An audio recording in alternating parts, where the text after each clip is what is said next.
सबको माफ करते हुए और सबसे माफी मांगते हुए उठ जाओ, ठीक है।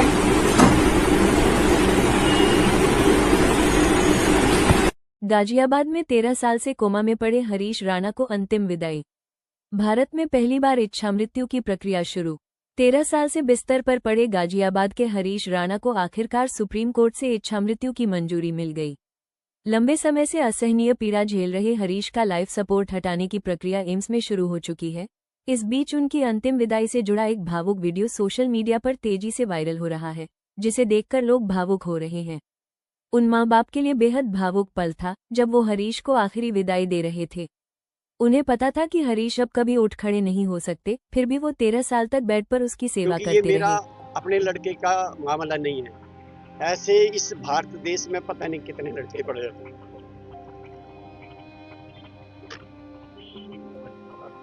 तो हम चाहते कि सबका भला हो, कल्याण हो। तो इस जनहित के हेतु हमने ये स्टेप उठाया कि ऐसा होना चाहिए मेरे जज साहब को। मैं एक पिता होने के नाते, आप भी बच्चों के पिता होंगे, इतना दुख होता होगा। तो दुख तो हमारी जो मैडम थी उनके मन में संकल्प उठा आज से 4 साल पहले कि आप प्रधानमंत्री को कहो या राष्ट्रपति को कहो। मैंने कहा भाई ऐसे हो नहीं सकता है, परंतु चलो जैसे भी हमने फिर अपने जो भी है, हमारी मैं एक संस्था से जुड़ा हुआ ब्रह्मा कुमारी से, दीदी को बताया। दीदी ने एक वकील को भेजा, मनीष जैन उनका नाम है। तो हाई कोर्ट तक गए, परंतु वो गलत, चलो जो भी था अच्छा हुआ। उसके बाद हम सुप्रीम कोर्ट में किया। सुप्रीम कोर्ट से भी हम सरकारी न्यायाधीशों का, सर्वोच्च अदालत के जो भी न्यायाधीश रहे उनका हम कोटि कोटि धन्यवाद करते हैं। उन्होंने स्टेट गवर्नमेंट को अच्छे ऑर्डर दिए, परंतु ऑर्डर आदेश तो पारित सर्वोच्च न्यायालय से हो जाते हैं, परंतु जब व्यवहारिक रूप में आते हैं तो उन आदेशों का पालन ठीक ढंग से नहीं किया जाता है।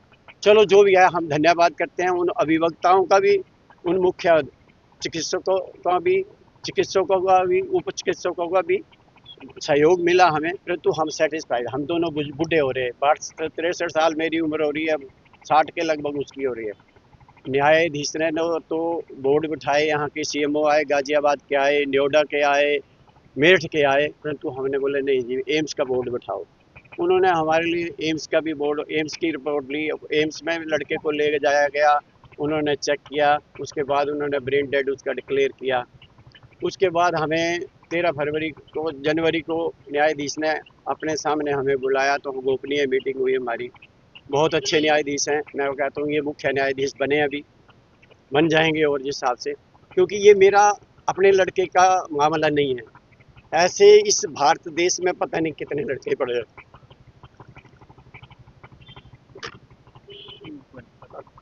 तो हम चाहते कि सबका भला हो, कल्याण हो। तो इस जनहित के हेतु हमने ये स्टेप उठाया कि ऐसा होना चाहिए मेरे जज साहब को। उन्होंने उसके बाद 15 को जजमेंट होनी थी।